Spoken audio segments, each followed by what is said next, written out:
Continuing with the roll call, Dr. Taylor. Mohammed Yunus. What is your name? Jason Holcomb. Yes. And our guests, our Region 1 Planning Council staff, along with our legal counsel, Brandy Quantz, and also the public. Welcome. Today, we do not have any public comment or presentation, so we'll move into the monthly activity report. Jason, are there highlights? Yeah, I'll just be pretty concise here. I wanted to highlight that the Building Bridges community event had all of our funded programs participating, including the new grassroots program. So it was a great showing of the work that the Mental Health Board is doing, and we had record registration. Well, I should say record registration and attendance with 350 people showing up to attend that event. Saw a number of board members there. Appreciate that. I hope that was a nice experience for you as well, interacting with various members of the community. Just give Chelsea a congratulations on that event. She put a lot of work into it and working with NAMI and Danielle and her team to put that on, and it just keeps getting better every year.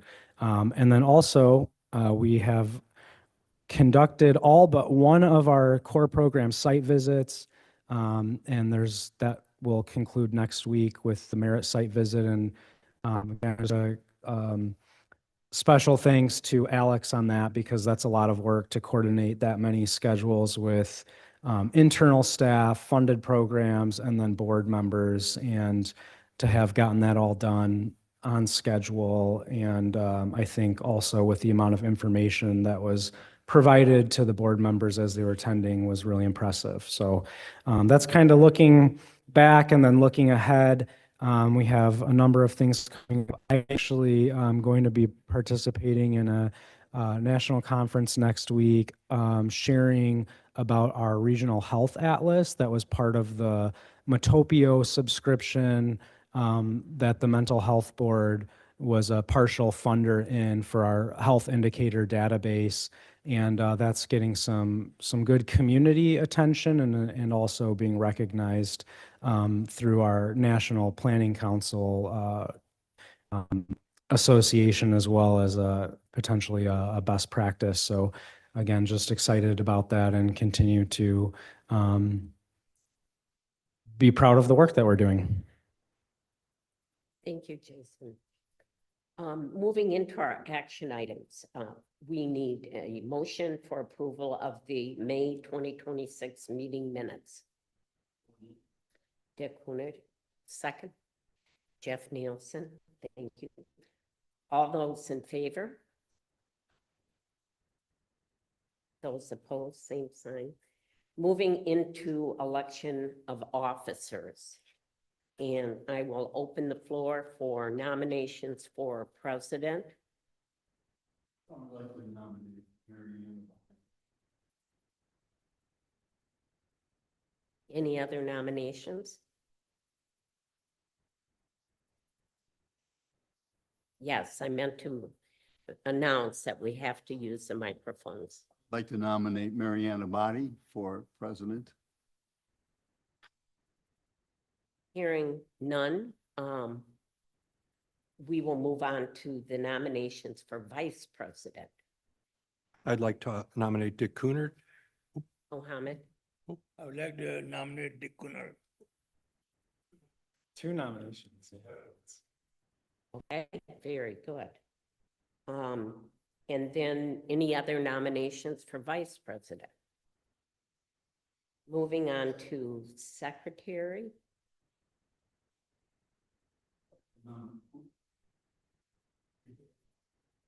I would like to nominate Bill Gorski to be secretary of our organization. Any other nominations? Hearing none, moving on to treasurer. And I would like to nominate Terry Giardini. Any other nominations? Okay, hearing none. these positions can be voted on in a slate, since there are only one nomination for each office. So with this, we do a roll call, correct, Brandy? We do not have to, okay. Any further comments or? Hearing none, all those in favor, please say aye. Any opposed, same sign. Okay, congratulations.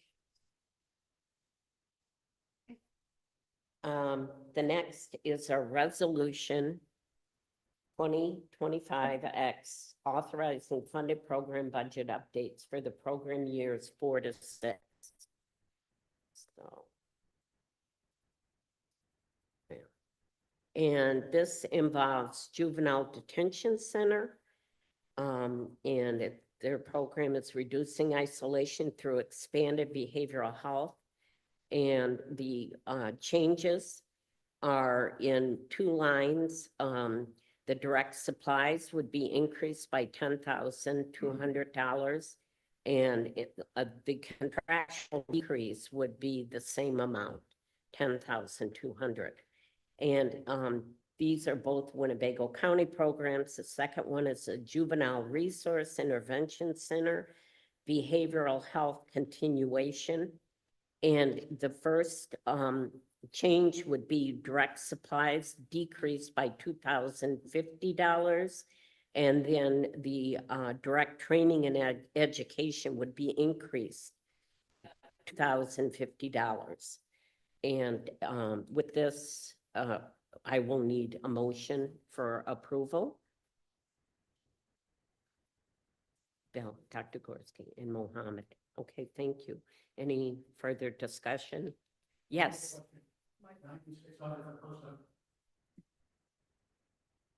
9,600 from personnel is coming from where?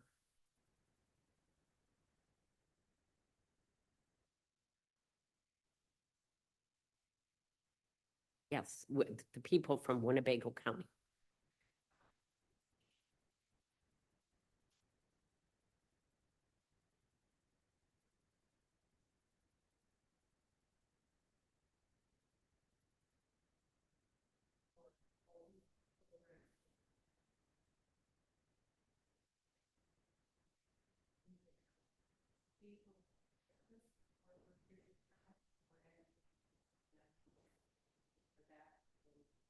Okay, thank you.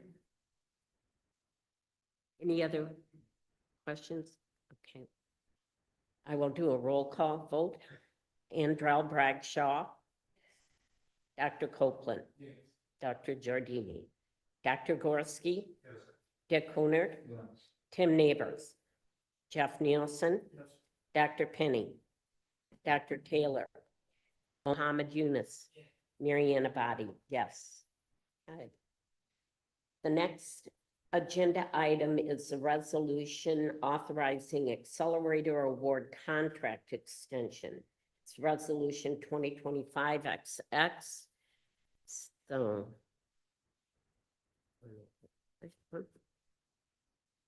Right here. And the organization involved in this is the City of Rockland Family Peace Center. And it is the Family Peace Center expansion. And the contract end date is requested to be extended from May 31st, 2026 to December 31st, 2027. So it's not an increase in funding. It is just an extension of the contract for the expansion. So I will need a motion to approve. Tim and Jeff. Okay, thank you. Any discussion or questions? Yes, Bill. I'm just curious if we have any sense of the trajectory of the project. That's quite an extension. Not that I'm certainly in favor of it, but I'm wondering if we have a greater sense of the timelines. I'm not sure if there's a representative here from Family Peace Center today, so I will just do what in the conversations we had with them. If you've seen maybe even in the news, the Family Peace Center with their new building has had more partnership desire than maybe what was originally intended, and they'll now have the full, Carrie Lynn Center will be moving into that building as well as Merritt. And so I think that required additional construction elements that were not maybe originally anticipated. And our deliverable, actually, the part that the mental health board's funding will be done, but the final deliverable for the mental health board is that services are operational, not just that the construction is done, that there's actually service. So that's the part of the additional extension, rather than changing the deliverable. The idea was still have that be the deliverable and extend the date so that when the final payout is done, the mental health board knows that services are being provided and can go do a site visit. Any other questions? Hearing none, I will do a roll call. Indrell Bradshaw. Dr. Copeland. Dr. Gorski. Dick Kunert. Tim Neighbors. Jeff Nielsen. Dr. Penny. Dr. Taylor. Mohammed Yunus. Mary Ann Abadi. Yes. Thank you. And the next agenda item is a grassroots special conditions.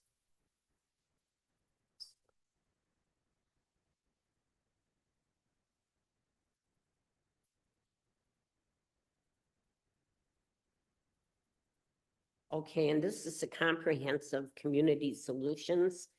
They had an agreement between themselves as Community Solutions and Calm Oasis Therapy.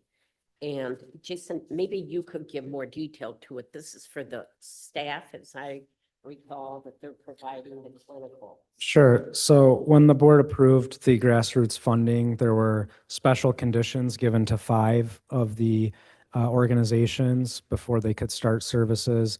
And these are 3 out of those 5. The 3 that are represented here includes basically, we've kind of made it standard practice that anytime someone's contracting a mental health provider for services, that the board get to look at that contract to ensure there's no duplication of payment, so that the board's not paying for a service that a licensed clinician could also bill private insurance or Medicaid for. So that was one of those. The other special condition was the development of a screening tool to identify our population for appropriate referrals. And then the third was regarding license, ensuring that services were being provided by a licensed clinical professional. And so those are the 3 that have been put forward as having been met. And the second agency is the St. Vincent de Paul Society. And they had a funding agreement, special conditions for an intake screening. That was something that we wanted to ensure that there was a screening process for seriously mentally ill and substance use disordered individuals. And I actually approved the 2 screening to meet the special condition because they're using the PHQ-9 and CAGE screening, both of which are evidence-based for the seriously mentally ill as well as substance abuse individuals. So we will need approval. Okay. All right. And one more before because we can vote on all these together, as I understand it.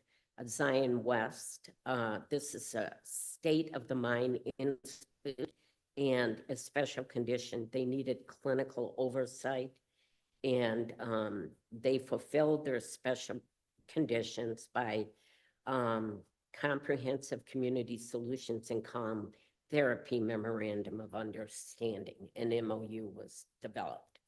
So those are the agencies that we have to take action on. So if you would, please, we need a motion. Who gave the first motion? Dick? All right. All right. And the second? Him? Okay. Any discussion on these? grassroots special conditions? Hearing none. Okay.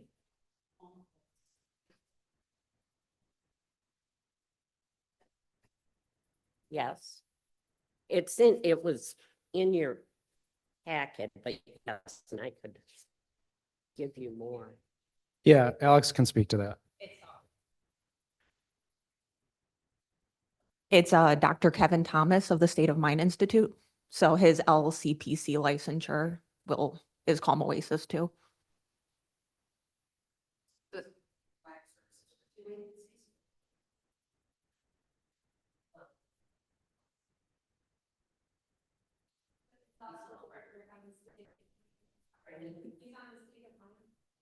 Yeah.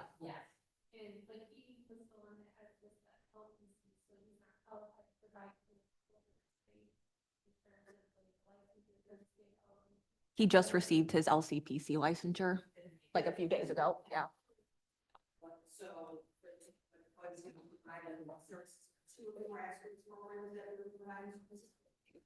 Yes, as far as I know. The State of Mind Institute is not a direct service. It is a community education program, and the Comprehensive Community Solutions is contracting with Calm Oasis to provide direct clinical service. So they're different types of proposals, and I can't say, specifically who from Calm Oasis would be providing the direct services. We just know that's the agency that's contracted, and the contract was appropriate for ensuring that there's not going to be duplication of billing. In fact, I will say, I think that was one of the best contracts I've seen, even from our core programs, in terms of contracting a clinical provider. And there is a copy of its license, just for information, a licensed clinical professional counselor.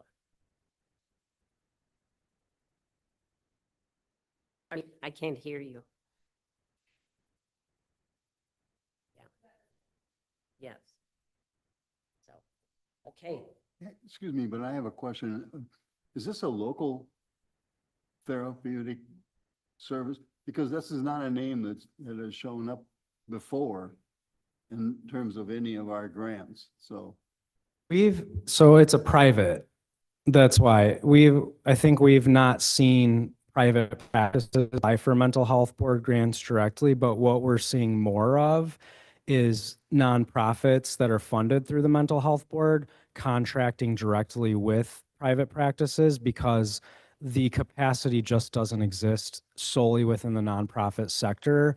And a lot of the private practices have the capacity, but they don't want to be a direct grant recipient. So this is an alternative workforce. Yeah, that we exactly. see into our system. We've seen it more and more from a lot of even core programs that had maybe originally thought they'd contract with another nonprofit are finding that the capacity just isn't there. And when they contract directly with a private practice, they are having better availability of the service hours. Great, that's great. Any more comments, questions? Hearing none, I'll do a roll call. Andrell Bradshaw. Dr. Copeland. Dr. Gorski. Dick Kunert. Tim Neighbors. Jeff Nielsen. Dr. Penny. Dr. Taylor. Mohammed Yunus. Mary Ann Abadi. Yes. Okay. All righty, moving into our fiscal year 2027 budget. And this is Jason. Okay. There's several documents here, so I'm just going to go through them briefly and concisely, but if you have questions, please feel free to ask. We, first of all, remain on budget for the current fiscal year. I'm not anticipating we will go over budget in any line item. The revenue is hard to predict. The first quarter was up even still from our projections, and that seemed to be a consistent pattern of what we're seeing. We're just all waiting for it to plateau, and it hasn't yet. So I'll keep monitoring that. I don't want to make too much out of one quarter, but grant spending is good. We're seeing 80% in general utilization. That lags as well. So I really, when I'm looking at a 6-month view, I'm estimating based on what we're processing, not based on what has hit the county's books. And from what we're processing, we seem to be at about 80% on what's been awarded. And on administrative, we remain, again, under that, right around or under 3.5%, and continuing to hit our goal of being around $15,000 per grant administered for our overall average expense, if we're looking at it that way. I am recommending we're not increasing the number of awards directly. We already accounted for the addition of grassroots funding projects last year's budget, that we keep the budget flat across the board. I don't see any line items that are projected to need additional funds at this moment in time, and that we just across every category keep that flat for fiscal year 2027. A couple of notes with this is that the intergovernmental agreement the Mental Health Board has with Region 1 Planning Council, by approving this budget with the contractual administrative services expense, that will be an automatic renewal of the contract for 1 additional year. And then finally, in that direct procurement line item, that kind of gets lumped into the county's budget category with grants all under other professional services. But that is one that supports systems coordination, promotion and awareness, and data and evaluation functions. And that we've not come even close to 300,000 yet, but I just want to be clear about what that supports.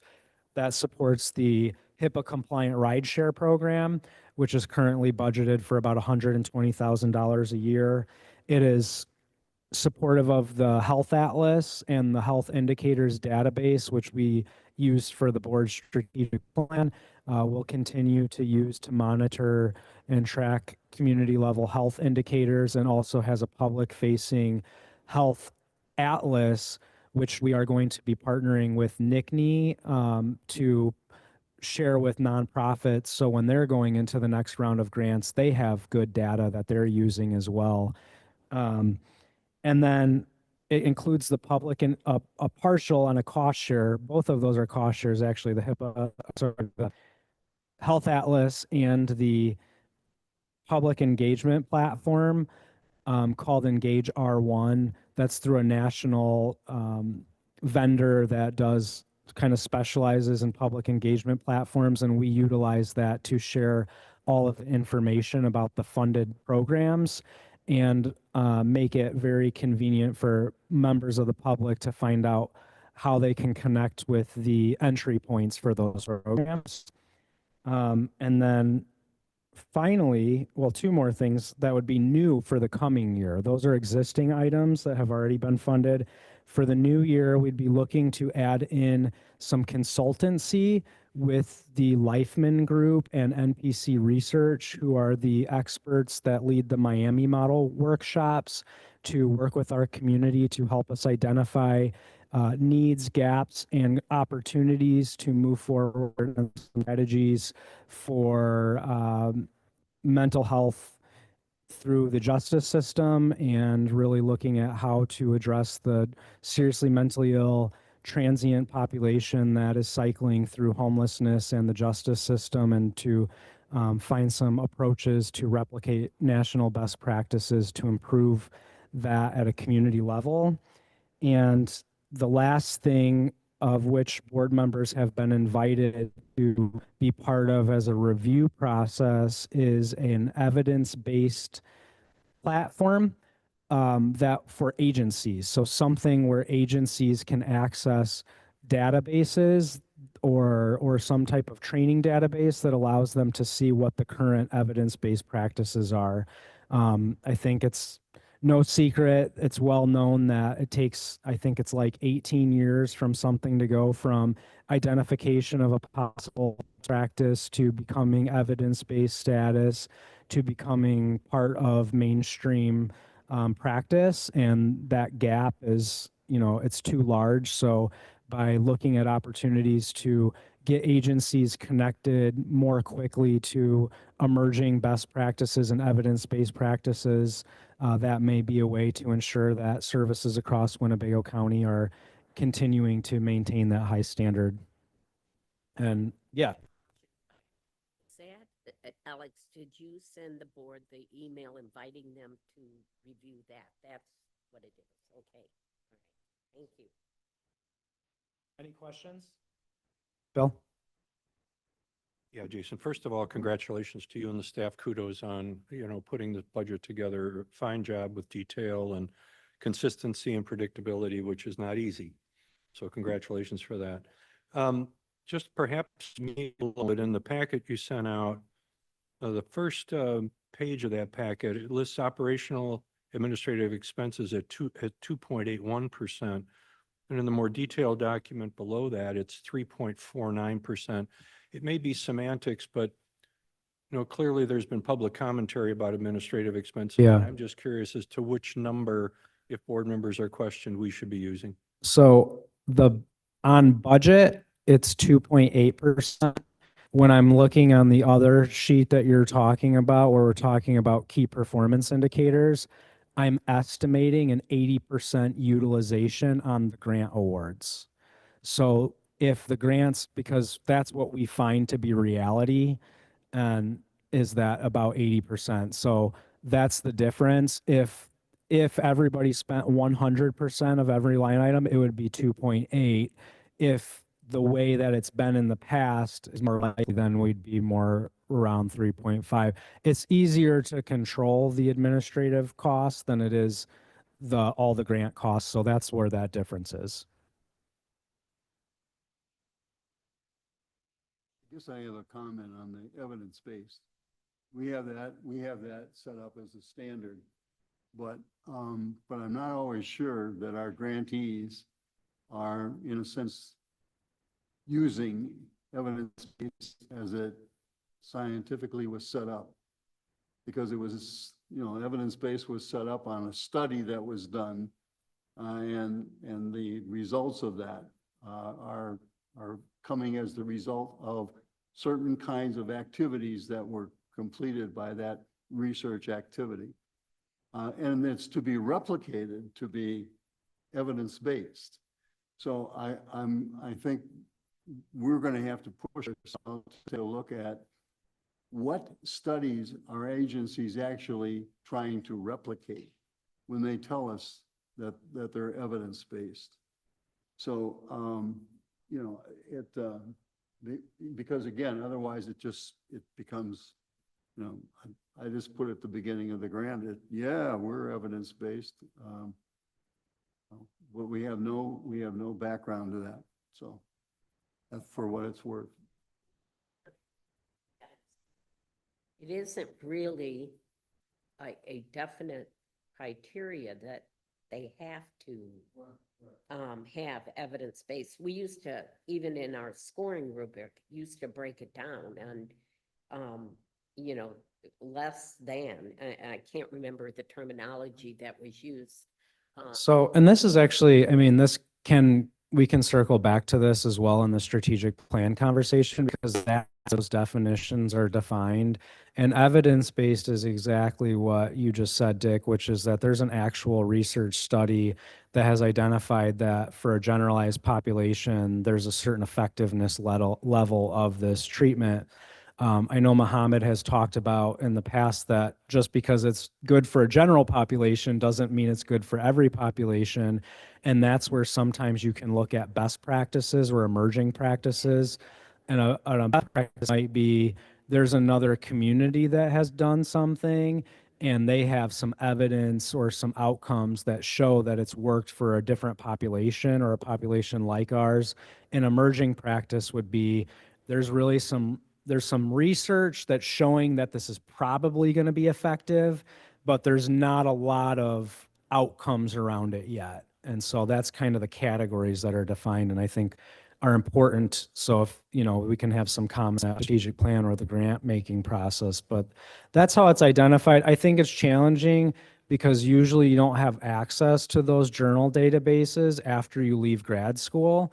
And so even when there is new research, how are you getting it? And I think if we can find a resource that can be available to agencies, then that's a barrier removed, I guess, to do that.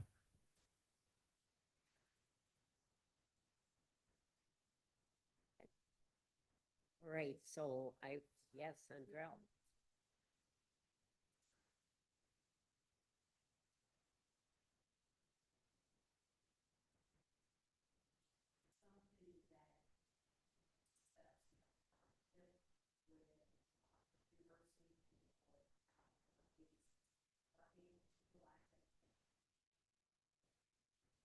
Like being part of like a research project or?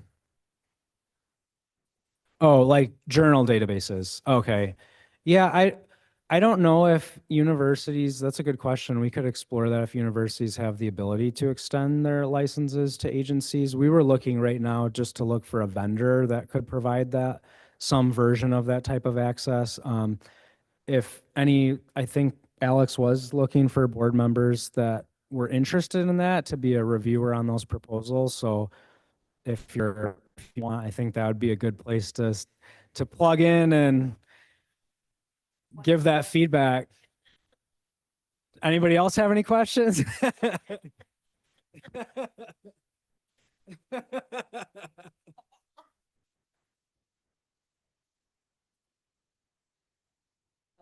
I'm going to, we need to have a motion to pass your 2020.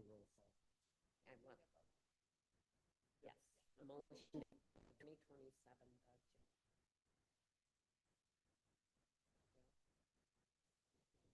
Any further discussions or questions? Hearing none, I will do roll call. Andrell Bradshaw, Dr. Copeland, Dr. Giardini, Dr. Gorski, Dick Honig, Tim Neighbors, Jeff Nielsen, Dr. Penny, Dr. Taylor, Mohammed Yunus, and Mariana Abad. And the final action item is the fiscal year 2027 work plan. So the work plan we do every year along with the budget. This is what guides, I would say, Region 1's activities. On the contracted staff side, we really want to stick to what the board has guided us to do and the parameters you've set. So this is to give us guidance on how we spend our time and the activities that we seek to accomplish. I did include, as I always do, last year's work plan with updates so you can see we are on track for everything, and pretty much completed everything that was through May. A couple of things are still in progress, but are being worked on, and we should be on track to complete all activities through the end of the fiscal year. We've envisioned what the activities will look for the next fiscal year, including an updated core program grant for the next 3 years. That's going to involve some board member review. So definitely look at that calendar when you're thinking about your early, 2027 early month schedules and what you're able to plug into for that. There's one thing I wanted to note on this.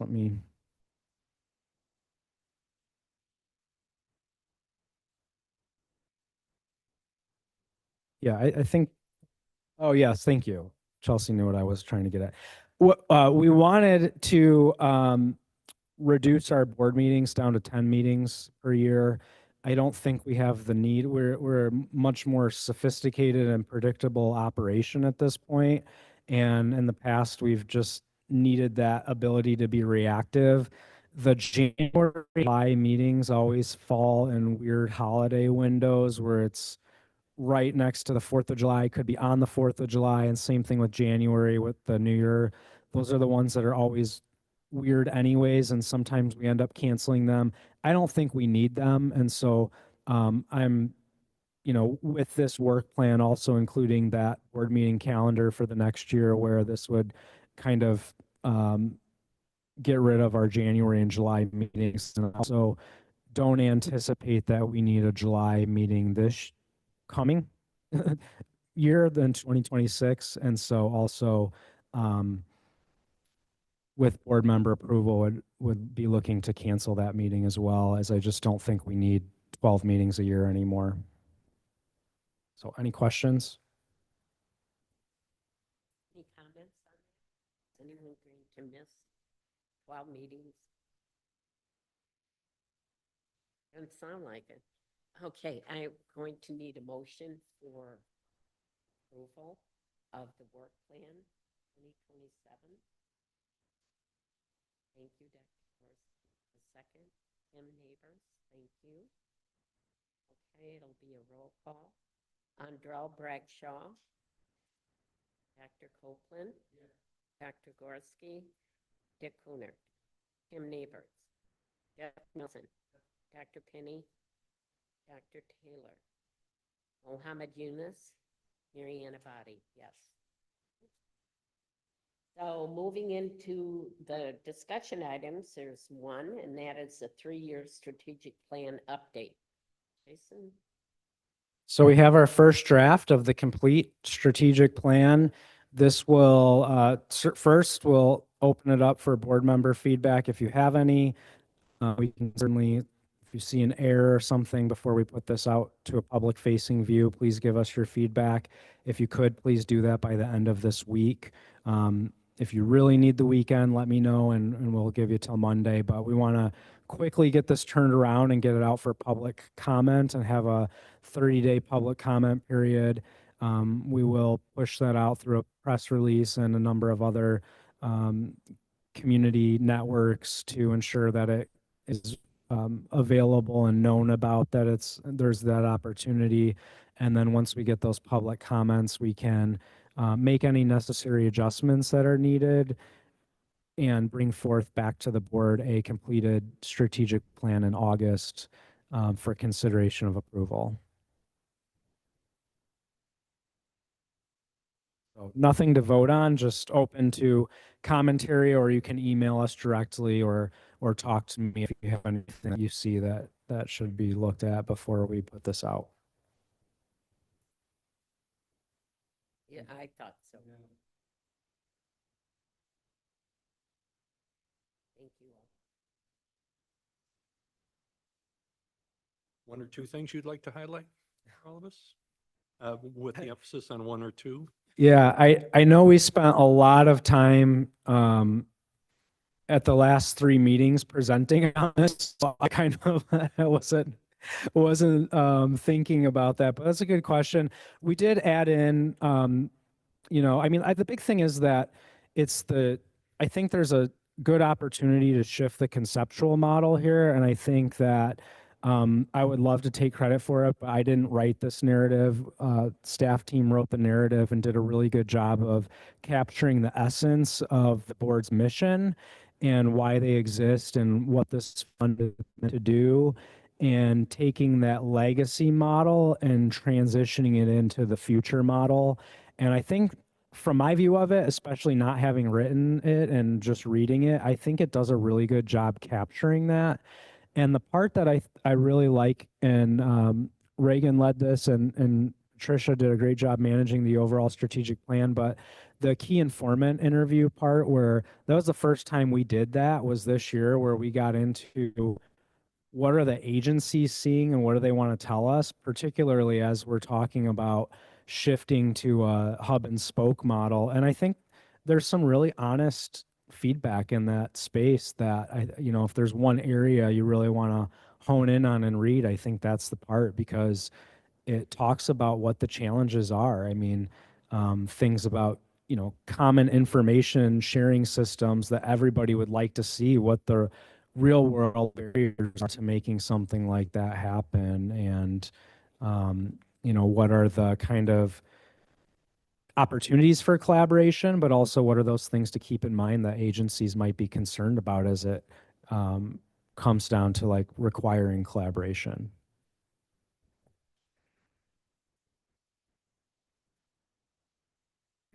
Any other comments? Okay, moving on to other matters. I have nothing to add to this agenda item.